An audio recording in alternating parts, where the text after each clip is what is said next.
Assalamualaikum warahmatullahi wabarakatuh.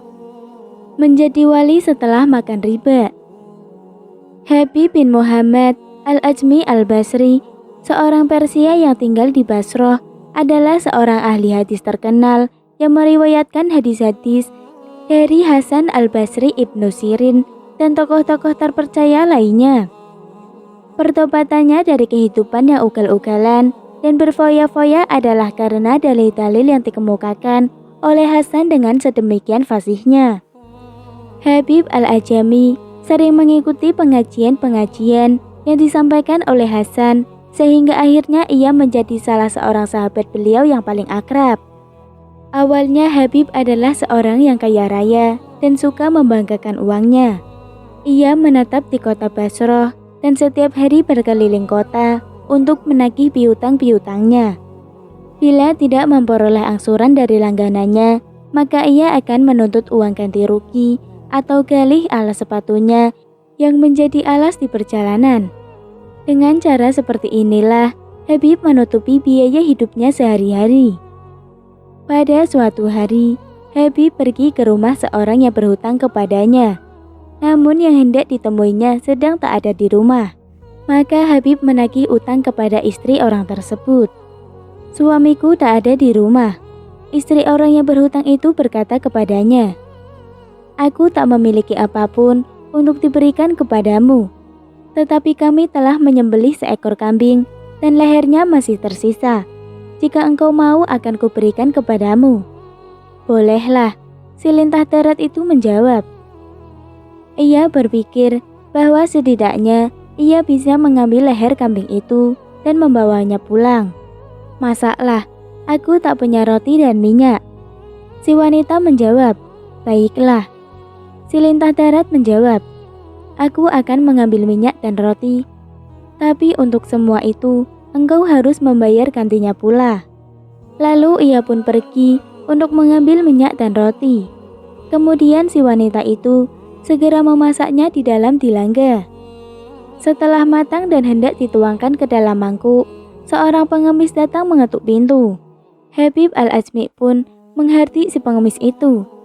"Bila yang kami miliki, kami berikan kepadamu, engkau tidak akan menjadi kaya, tapi kami sendiri akan menjadi miskin." Si pengemis yang kecewa memohon kepada si wanita agar ia mau memberikan sekedar makanan kepadanya. Si wanita segera membuka tutup belakang. Ternyata semua isinya telah berubah menjadi darah hitam. Melihat ini wajahnya menjadi pucat. Segera ia memanggil Habib dan menarik lengannya untuk memperlihatkan isi belanga itu kepadanya. "Lihatlah apa yang telah menimpa diri kita karena ribamu yang terkutuk."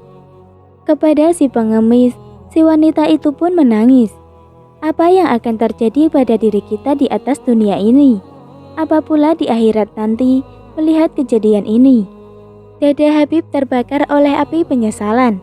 Penyesalan yang tidak akan pernah padam seumur hidupnya. "Wahai wanita, aku menyesali segala perbuatan yang telah aku lakukan." Keesokan harinya, Habib berangkat untuk menemui orang-orang yang berhutang kepadanya. Kebetulan sekali hari itu adalah hari Jumat, dan anak-anak bermain di jalanan. Ketika melihat Habib, mereka berteriak-teriak, "Lihat, Habib lintah darat sedang menuju ke sini.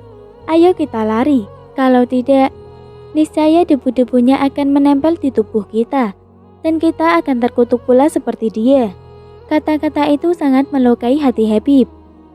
Kemudian dia pergi ke gedung pertemuan, dan di sana terdengarlah olehnya ucapan-ucapan itu, bagaikan menusuk-nusuk jantungnya, sehingga akhirnya ia jatuh terkulai. Habib bertobat kepada Allah dari segala perbuatan yang telah dilakukannya. Setelah menyadari apa yang sebenarnya terjadi, Hasan Al-Basri datang memapahnya dan menghibur hatinya. Ketika Habib meninggalkan tempat pertemuan itu, seseorang yang berhutang kepadanya melihatnya dan mencoba untuk menghindari dirinya. "Jangan lari," Habib berkata, "Di waktu yang sudah-sudah, engkaulah yang menghindari diriku. Tetapi sejak saat ini, akulah yang harus menghindari dirimu." Habib meneruskan perjalanannya. Anak-anak masih juga bermain di jalan. Melihat Habib, mereka segera berteriak, "Lihat, Habib yang telah bertobat sedang menuju kemari. Ayo kita lari. Jika tidak, niscaya debu-debu di tubuh kita akan menempel di tubuhnya. Sedangkan kita adalah orang-orang yang telah berdosa kepada Allah." "Ya Allah, ya Tuhanku," seru Habib, "baru saja aku membuat perdamaian denganmu, dan engkau telah menabuh genderang-genderang di dalam hati manusia untuk diriku, dan telah mengumandangkan namaku di dalam keharuman." Kemudian Habib membuat sebuah pengumuman yang berbunyi, "Kepada siapa saja yang menginginkan harta benda milik Habib, datang dan ambillah." Orang-orang datang berbondong-bondong. Habib memberikan semua harta kekayaannya kepada mereka, dan akhirnya ia tak memiliki satu harta pun. Namun masih ada seseorang yang datang untuk meminta. Kepada orang ini, Habib memberikan cadar istrinya sendiri. Kemudian datang pula seorang lagi, dan kepadanya Habib memberikan pakaian yang sedang dikenakannya sehingga tubuhnya terbuka. Ia lalu pergi menyepi ke sebuah pertapaan di pinggir gunung Euphrat, dan di sana ia membaktikan diri untuk beribadah kepada Allah. Siang malam ia belajar di bawah bimbingan Hasan. Namun bertapa pun juga, ia tetap tidak bisa menghafal Al-Quran, dan karena itulah ia dijuluki Al-Ajami, atau si orang ajam, alias orang non-Arab. Waktu berlalu, Habib sudah benar-benar dalam keadaan fakir, tetapi istrinya masih tetap menuntut biaya rumah tangga kepadanya. Maka pergilah Habib meninggalkan rumahnya menuju tempat pertapaan untuk melakukan kebaktiannya kepada Allah. Dan apabila malam tiba, barulah ia pulang. "Di mana sebenarnya engkau bekerja, sehingga tak ada sesuatu apapun yang engkau bawa pulang?" Istrinya mendesak. "Aku bekerja pada seseorang yang sangat pemurah," jawab Habib. "Sedemikian pemurahnya ia, sehingga aku malu meminta sesuatu padanya. Apabila saatnya nanti, pasti ia akan memberi, karena seperti apa yang katanya sendiri, 10 hari sekali aku akan membayar upahmu."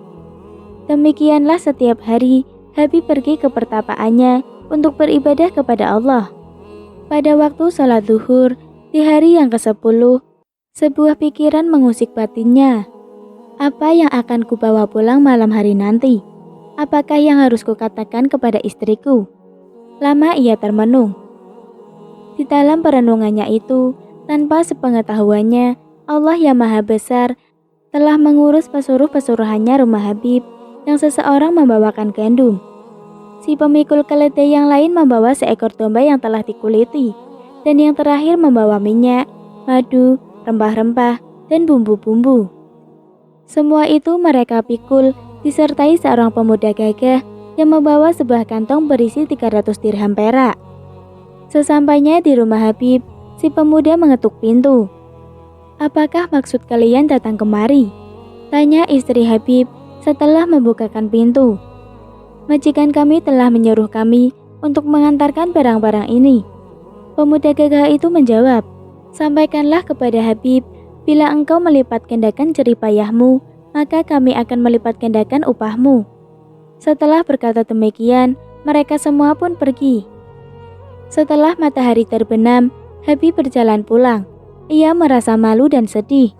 Ketika hampir sampai ke rumah, terciumlah olehnya bau roti dan masakan-masakan.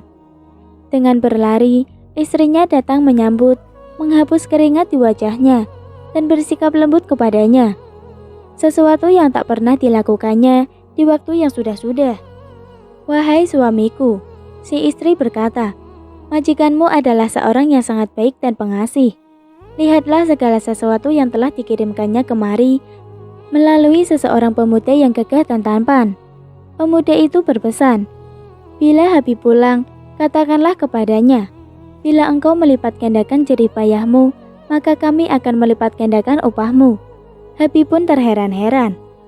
"Sungguh menakjubkan, baru 10 hari aku bekerja, sudah sedemikian banyak imbalan yang dilimpahkannya kepadaku.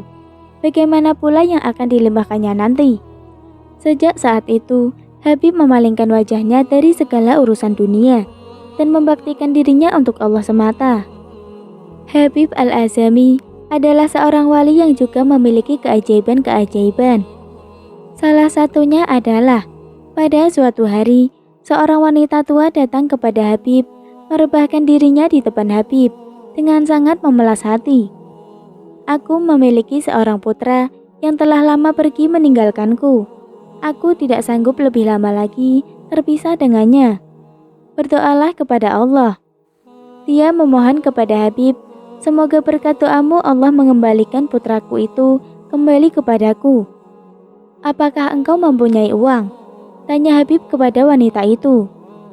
Aku punya 2 dirham, jawabnya. Berikanlah uang tersebut kepada orang-orang miskin. Kemudian Habib membacakan sebuah doa. Lalu ia berkata kepada wanita itu, "Pulanglah, putramu telah kembali." Belum lagi wanita itu sampai ke rumah, dilihatnya sang putra telah sampai sedang menantinya. "Anakku telah kembali," wanita itu berseru. Kemudian dibawanya putranya itu menghadap Habib. "Apakah yang telah engkau alami?" tanya Habib kepada putra wanita itu. "Aku sedang berada di Jermani. Guruku menyuruhku membeli daging. Ketika daging itu telah kubeli dan aku hendak pulang ke guruku, tiba-tiba bertiuplah angin kencang. Tubuhku terbawa terbang dan terdengar olehku sebuah suara yang berkata, 'Wahai angin, demi doa Habib dan 2 dirham yang telah disedekahkan kepada orang-orang miskin, pulangkanlah ia ke rumahnya sendiri.'"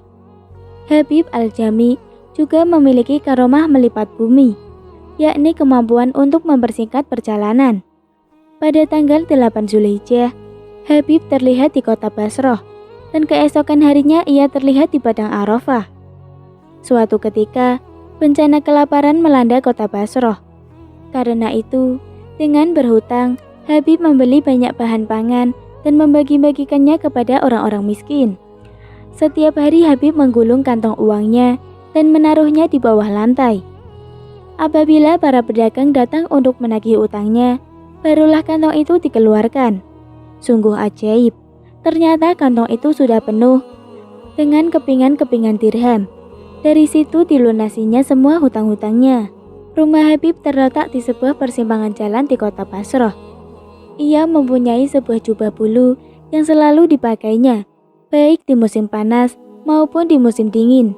Suatu ketika, Habib hendak bersuci. Jubah itu dilepaskannya dan dengan seenaknya dilemparkan ke atas tanah.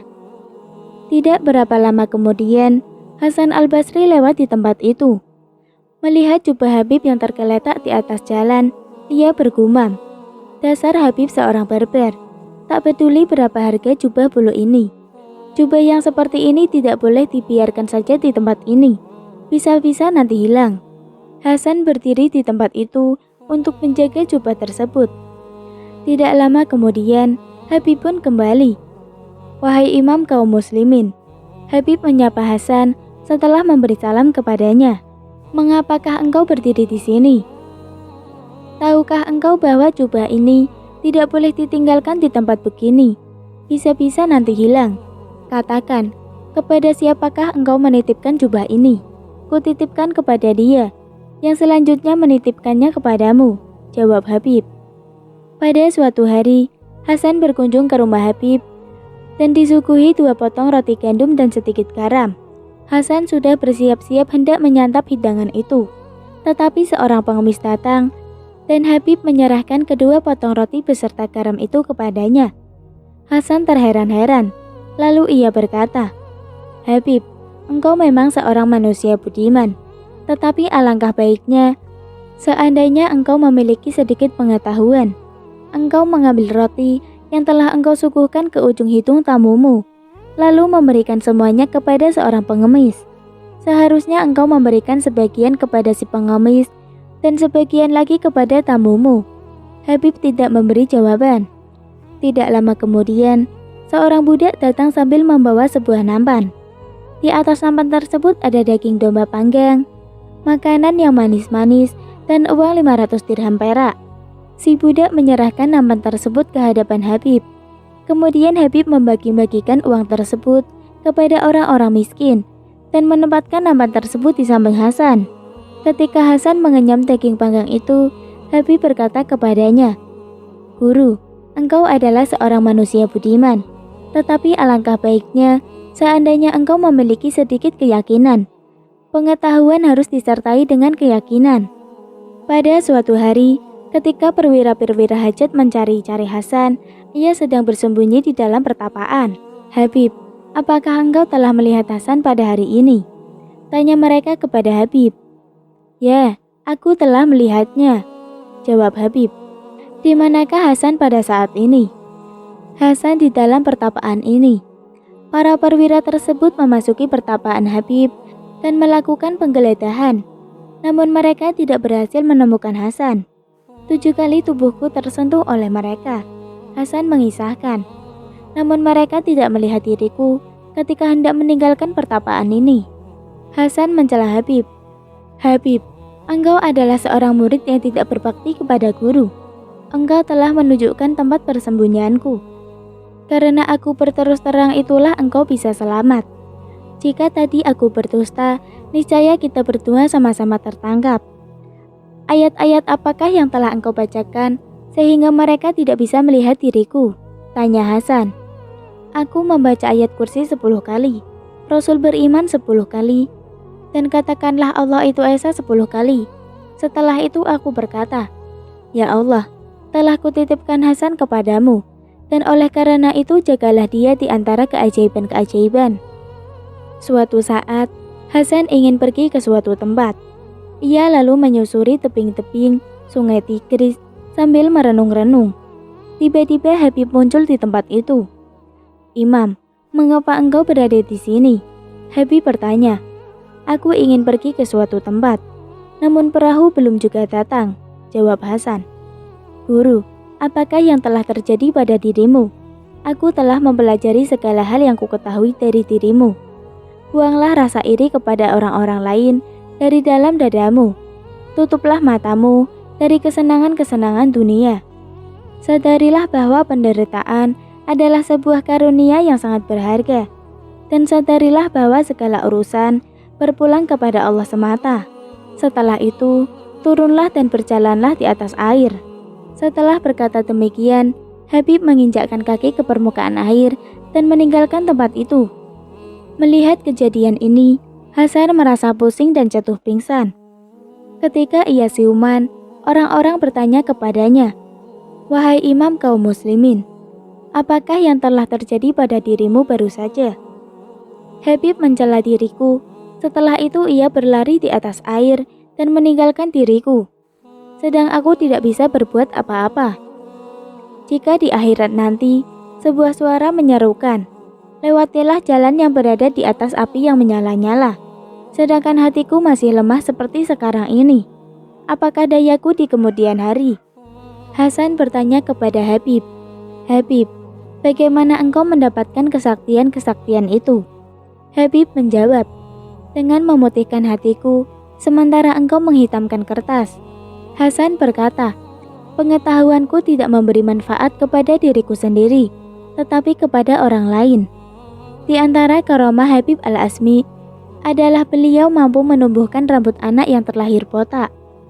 Diceritakan dari Mujahid Dabari bahwasanya salah satu tetangga Habib Al-Ajami melahirkan bayi laki-laki yang tampan, namun kepalanya botak. Saat anak itu mulai tumbuh dan berumur 12, sang ayah membawanya ke Habib Al-Azmi. Dia mengadu, "Wahai Abu Muhammad, tidakkah kau lihat betapa tampannya anakku ini? Hanya saja sejak lahir kepalanya tidak berambut seperti yang kau lihat saat ini. Maka doakanlah agar anak ini memiliki rambut dan tidak botak." Lantas Habib Al-Azmi menangis dan mendoakan anak itu, seraya mengusapkan air matanya pada kepala anak tersebut. Subhanallah, atas izin Allah, sebelum anak itu beranjak meninggalkan rumah Habib, kepalanya mulai terlihat menghitam karena ditumbuhi rambut. Bahkan rambut tersebut biasa tumbuh, hingga anak itu seakan-akan memiliki rambut yang paling indah. Diceritakan dari Abi Abdillah Asyaham bahwasanya suatu ketika Habib Al-Azmi ditatangi orang-orang yang membawa lelaki yang ditandu karena lumpuh. Kemudian dikatakanlah kepada Habib, "Wahai Abu Muhammad, lelaki ini lumpuh, sementara dia memiliki keluarga yang terlantar akibat kelumpuhannya.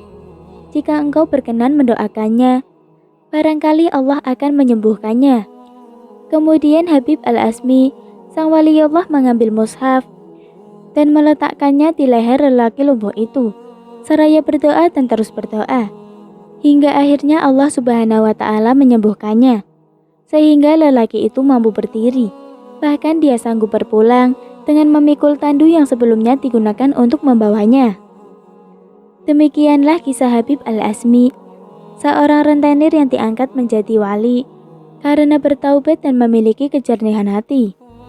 Semoga bisa menginspirasi kita untuk terus ikhlas kepada Allah Subhanahu wa Ta'ala. Mohon maaf apabila ada pengucapan kata yang kurang jelas. Wassalamualaikum warahmatullahi wabarakatuh.